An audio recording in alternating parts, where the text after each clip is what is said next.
बालक प्रणाम करो, महाराज को प्रणाम करो। हनुमान जी को उन्होंने भी प्रणाम किया। डरो नहीं, प्रणाम करो। तो हनुमान जी ने प्रसन्न होकर कहा कि बालक क्या चाहिए, हम प्रसन्न हैं तुम्हारे ऊपर। तो बोले बहुत जोर की भूख लग रही है, भोजन चाहिए। माने ऐसे छोटे बालक थे कि उनको ये नहीं था कि भगवान की भक्ति मांगना चाहिए। बोले ये बाबा जी हमको घर से सवेरे से ले आए हैं, अब तक हमको कुछ खाया पिया नहीं, हमको जोर की भूख लग रही है, हमको भोजन चाहिए। तो हनुमान जी बहुत हंसे और उन महात्मा ने कहे क्या मांग लिया, भगवान की भक्ति मांगनी चाहिए। नहीं नहीं, हमको तो भूख लगी है, भोजन चाहिए। तो हनुमान जी बोले अभी लाता हूं। एक क्षण में अंतर्धान हुए, दूसरे क्षण में प्रकट हो गए।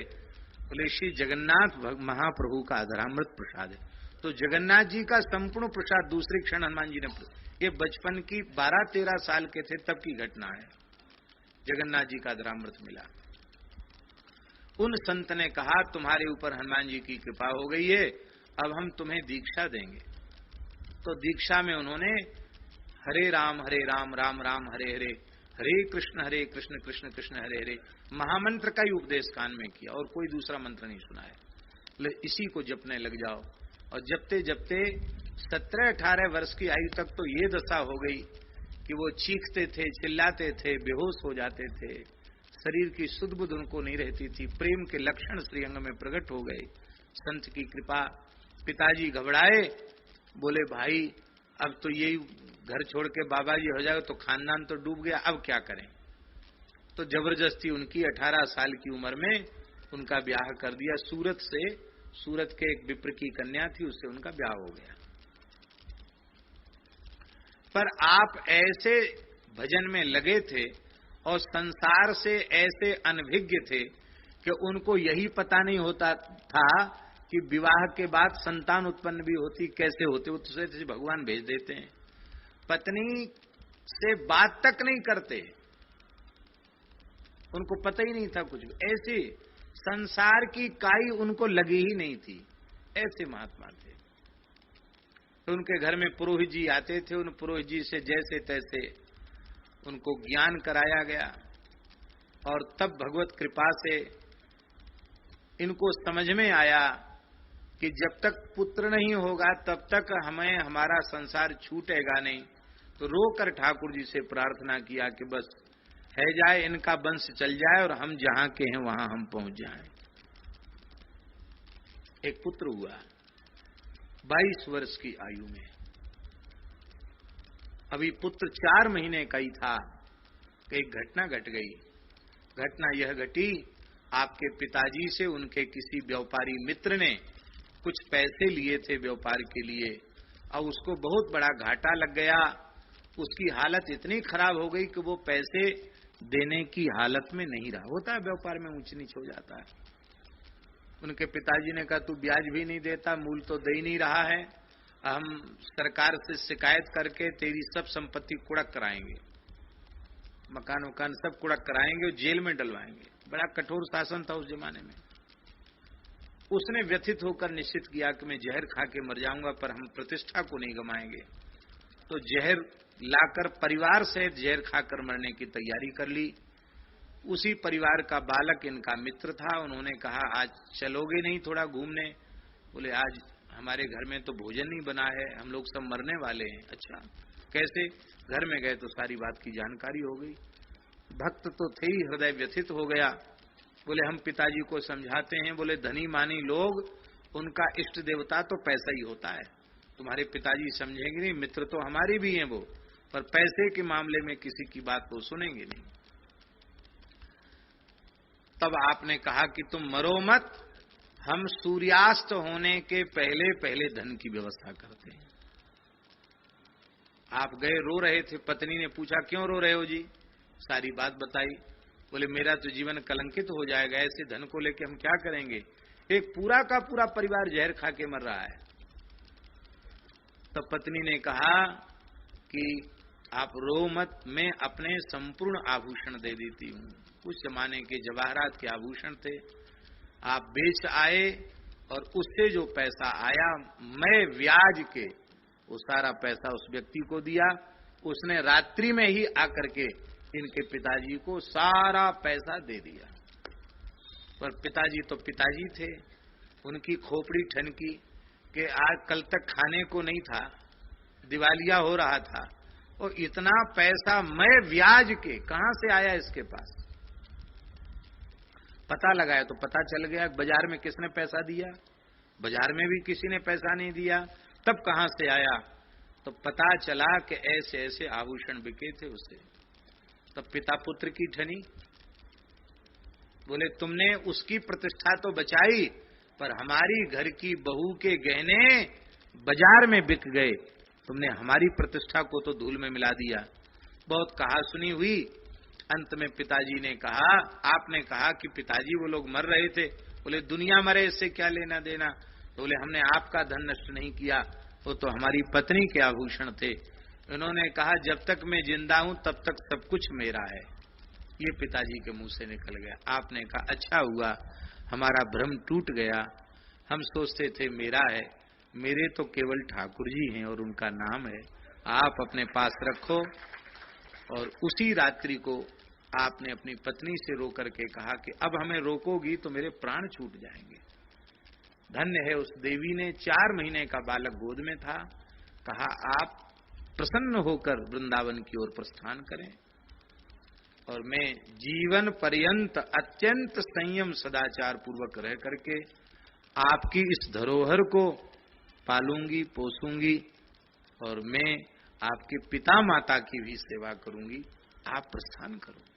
उसी रात्रि को आपने ग्रह त्याग किया और उसके बाद जीवन में गुजरात की सीमा में नहीं गए। ऐसे विरक्त थे महाराज, ऐसे वे संत, उनका ये पद है, उनकी चर्चा हमें याद आ गई। ऐसे वे संत, और महाराज जी घूमते ही रहते थे, एक जगह ठहरते नहीं थे। उनका पैर टूट गया, कूल्हा टूट गया, बुंदेलखंड में थे, गांव में गिर गए, कूल्हा टूट गया। महाराज जी के पास पत्र आया तो महाराज जी ने पत्र पढ़कर कहा चलो ठाकुर जी की राधा रानी की बड़ी भारी कृपा हो गई। तो हमको बड़ा खराब लगा, हमने कहा महाराज जी बाबा का तो पांव टूट गया, आप कहते राधा रानी की कृपा हो गई।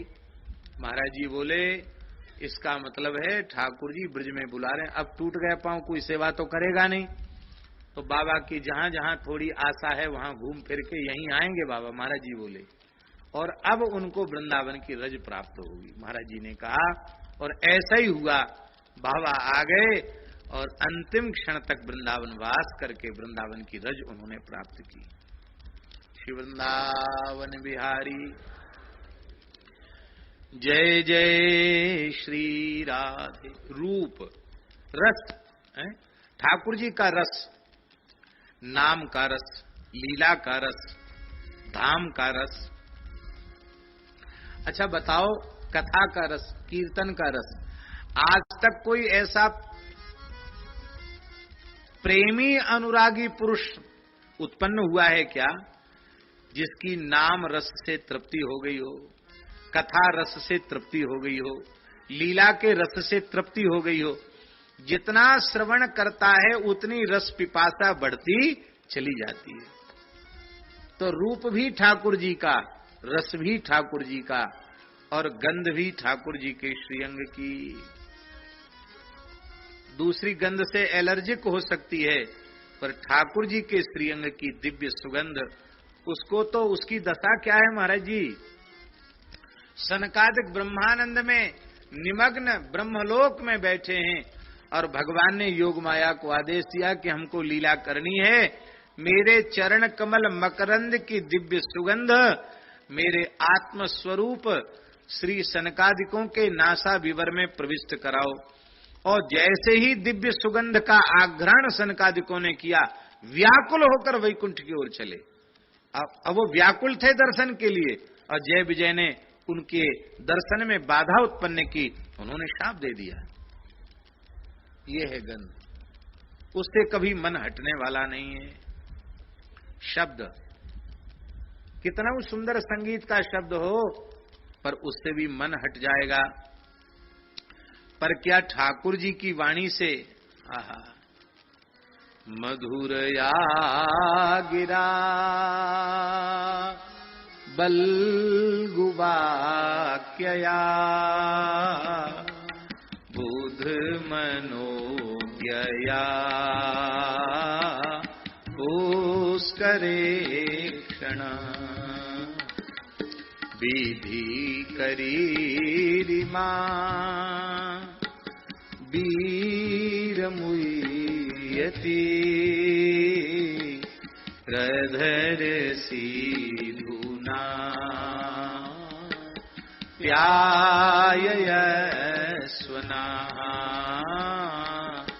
अधर सीधुना प्यायस्वना।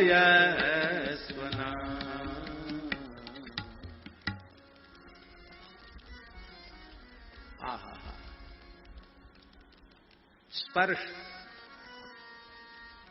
क्या ठाकुर जी के स्पर्श से मन भरता है किसी का, भरा किसी का?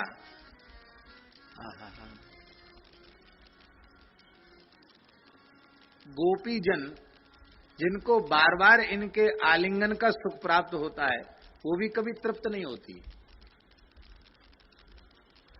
जयदेव जी ने तो इतनी विलक्षण बात लिखी है, बोले कापि कपोल तले मिलिता लपितुम किमपि श्रुति मूले चारु चुचुम्ब नितंबवती दयितम पुलकैरनुकूले हरिरिह मुग्ध बधूनि करे बिलासिनी बिलसती केली परे। रास में नृत्य करते करते बाबा गोपी व्याकुल है गई श्याम सुंदर के श्रीअंग के स्पर्श के लिए। उसके मन में आया ऐसे सुंदर सुंदर कपोल एक बार स्नेहांकन करूं तो अब नृत्य के बीच में कैसे अपने अभीष्ट की पूर्ति वो करे। तो नृत्य करते करते उसने कहा, हे प्रियतम, एक बड़ी रहस्य की बात कहने की इच्छा है। बोले अभी तो नृत्य हो रहा है, कैसे कहोगी? एकांत में कहना चाहती हूं। नाचते नाचते बोल रही है, तो कैसे यहाँ एकांत कहाँ? तो ठाकुर जी ने कहा कि ऐसी है सखी, और तो एक कहवे की व्याकुलता तू हमारे कान में कह दे। हाँ, कान में कह दूं? तो ठाकुर जी नृत्य करते करते उसके पास गए, अपने कपोल को उसके कान के पास लेके गए। तब तक उसने अंक में भर लिया प्रीतम को और चारु चुचुम्ब बड़े प्रेम से कपोल का चुम्बन कर लिया। नितंबवती दयितम पुलकैर अनुकूले। पर संसार का कोई स्पर्श ऐसा नहीं है जो हमेशा सुखदायी रहता हो, पर ठाकुर जी के स्पर्श से किसी का मन नहीं भरता। यही कारण है कि इनका प्रेम ही प्रेम है, इसमें नित नूतनता बनी रहती है। तो संसार के रूप रसगंध में नित नूतनता नहीं हो, तो बस आया गया खत्म। इसलिए नयन भरी देखो नंद कुमार। हा। तो ऐसी विचित्र स्थिति है। इसलिए और ये रस कहां प्राप्त होता है? ये रस श्रीधाम वृंदावन में प्राप्त होता है, ब्रजभूमि में प्राप्त होता है। इसलिए ये भाव हम सबको अपने भीतर दृढ़ करके रखना है। वृंदावन साचो धन भैया, वृंदावन साचो धन भैया, गोवर्धन साचो धन भैया, गोवर्धन साचो धन भैया, वृंदावन साचो धन भैया, वृंदावन सांचो धन भैया। कनक कूट कोटिक लगी तजिए, कनक कूट कोटिक लगी तजिए। भजिए कुंवर कन्हैया कन्हैया, भजिए कुंवर कन्हैया। वृंदावन सांचो धन भैया, वृंदावन सांचो धन भैया। हम लोग कहां कहां भटक रहे हैं। हरिराम व्यास जी कह रहे हैं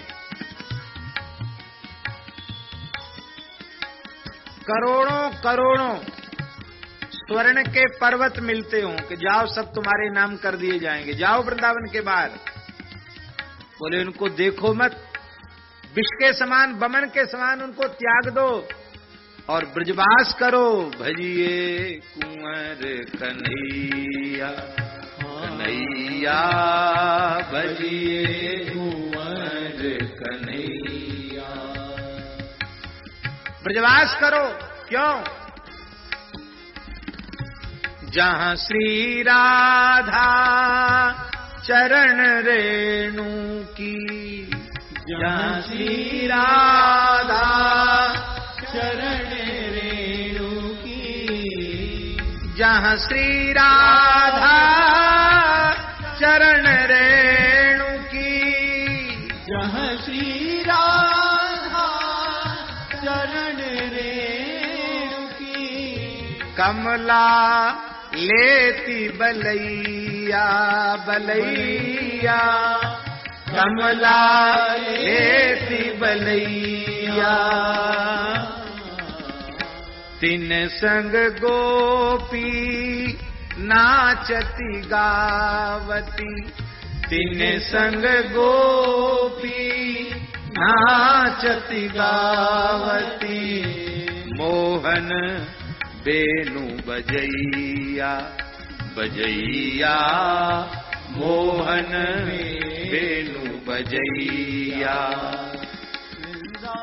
बन सांचो धन भैया, वृंदावन सांचो धन भैया। वृंदावन सांचो धन भैया, वृंदावन सांचो धन भैया।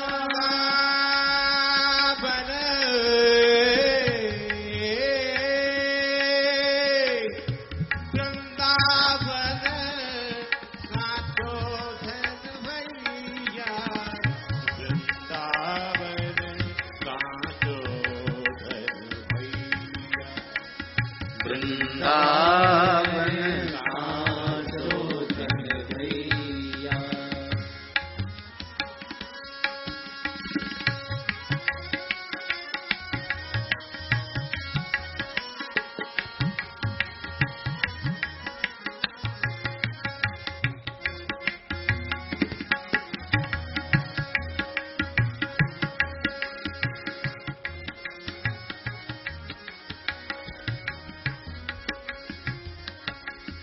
कामधेनु को क्षीर सिंधु तजी, कामधेनु को क्षीर सिंधु तजी। भजहु नंद की गैया, भजहु नंद की गैया। चारों मुक्ति कहाले करिए, चारों मुक्ति कहाले करिए। जहां यशोदा मैया मैया, जहां यशोदा मैया। वृंदावन सांचो धन भैया, वृंदावन सांचो धन भैया। क्या यशोदा मैया ये क्या यशोदा मैया। वृंदावन सांचो धन भैया। वृंदावन सांचो धन भैया। अद्भुत लीला अद्भुत वैभव। अद्भुत लीला अद्भुत वैभव। अद्भुत लीला अद्भुत वैभव। अद्भुत लीला अद्भुत वैभव। सांचो श्री सुखदेव कहिया। सांचो श्री सुखदेव कहिया। आरत व्यास पुकारत बन में। आरत व्यास पुकारत बन में। आरत व्यास पुकारत बन में। आरत व्यास पुकारत बन में।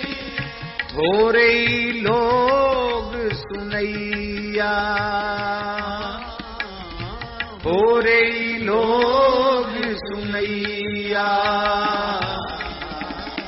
वृंदावन सांचो धन भैया।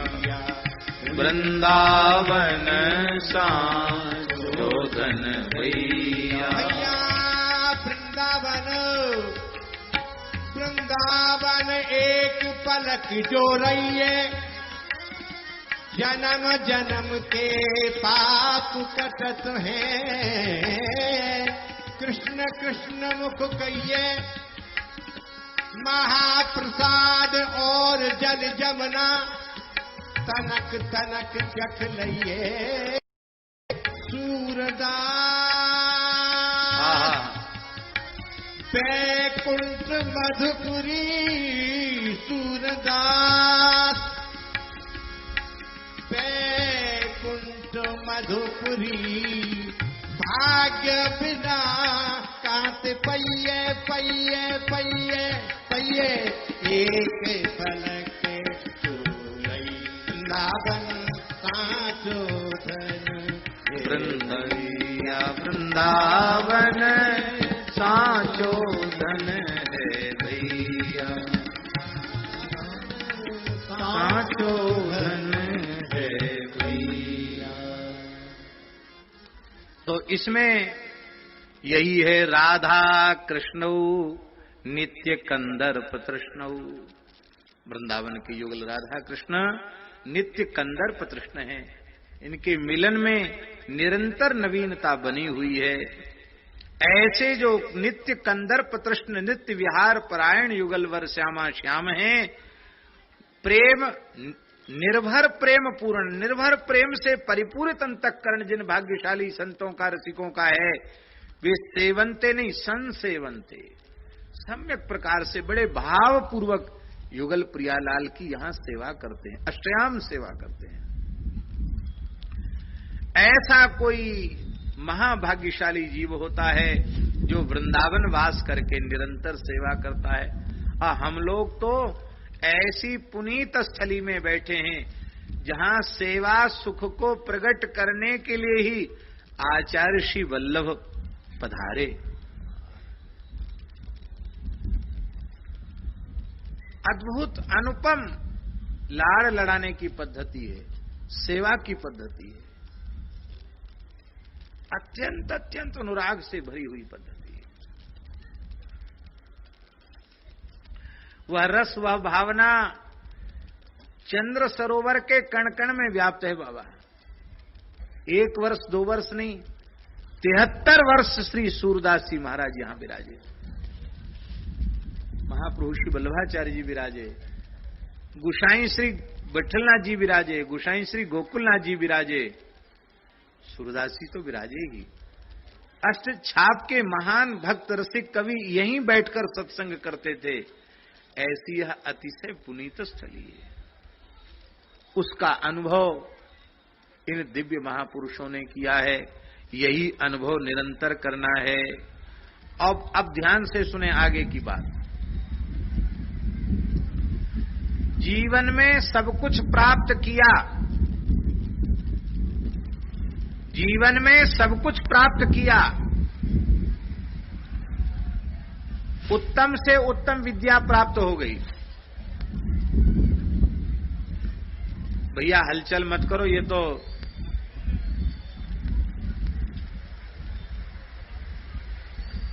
रस बरस रहा है। रस, ये रस है। आ जाओ, इधर आ जाओ।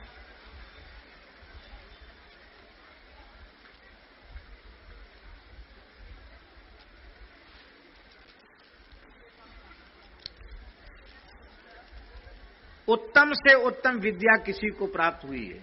संभव नहीं है कि संसार की सभी विद्याओं का, सभी भाषाओं का ज्ञान किसी एक व्यक्ति को हो जाए, संभव ही नहीं। अरे सभी भाषा की बात छोड़ दो, एक शास्त्र का ज्ञान संभव नहीं है। महाभाष्यकार भगवान पतंजलि ने लिखा है कि बृहस्पतिरिंद्राय दिव्यम वर्ष सहस्रम शब्द पारायणम प्रोवाच नचांतम जिगाम किम पुनरीता कालेन। महाभाष्यकार पतंजलि लिखते हैं, बृहस्पति जी ने इंद्र को दिव्य 1000 वर्ष तक व्याकरण शास्त्र पढ़ाया। अब कोई गणितज्ञ हो तो हिसाब जोड़ना, हम तो गणित पढ़े ही नहीं। मनुष्यों का 1 वर्ष और देवताओं का 1 दिन रात, इस हिसाब से 1000 वर्ष तक तो 365 वर्ष का 1 वर्ष हुआ देवताओं का। 365 वर्ष का 1 वर्ष देवताओं का हुआ। और 365 के 1000 गुना करो, कितना हुआ? अब आप लोग जोड़ते रहना, घटाते रहना, हमको ना दिमाग लगाना है, हमारा काम ही नहीं करता, दिमाग हम पढ़े नहीं। आप लोग जोड़ना, लाखों में पहुंचेगा शायद हिसाब। कितना पहुंचेगा आप जोड़, कोई जोड़ना चाहे तो फटाफट जोड़ भी सकता है, हैं? 36 लाख 3,65,000। चलो आप झूठ बोलो तो आप जानो, हमने आपकी बात पे विश्वास की। इतने वर्ष तक बृहस्पति से वक्ता इंद्रश्चाध्येता, बृहस्पति जैसा पढ़ाने वाला, इंद्र के जैसा पढ़ने वाला, कितने बताए? 3,65,000 वर्ष तक व्याकरण पढ़ी। कितने साल तक? 3,65,000 वर्ष तक व्याकरण पढ़ी। बोले महाराज और अभी पूरी हो गई।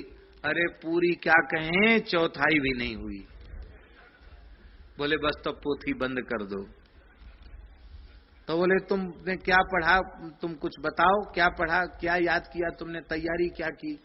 तब इंद्र ने ऐन्द्र नामक व्याकरण लिखा, और ऐन्द्र नामक व्याकरण लिख करके बृहस्पति जो बोले ठीक है, तुम्हारा थोड़ा प्रवेश हो गया है।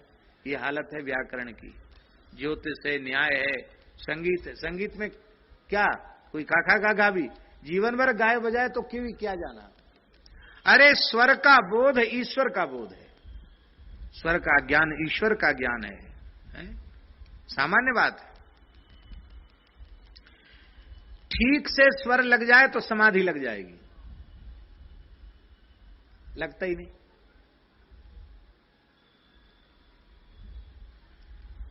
कथनचित कोई ऐसा व्यक्तित्व हो जिसे संसार की समस्त भाषाओं का ज्ञान प्राप्त, संभव नहीं हो ऐसा, समस्त विद्याओं का ज्ञान प्राप्त हो गया हो।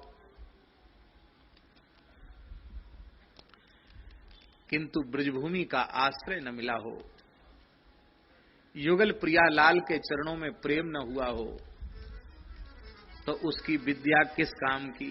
भले ही दुनिया का सबसे बड़ा पंडित हो तो बना रहे।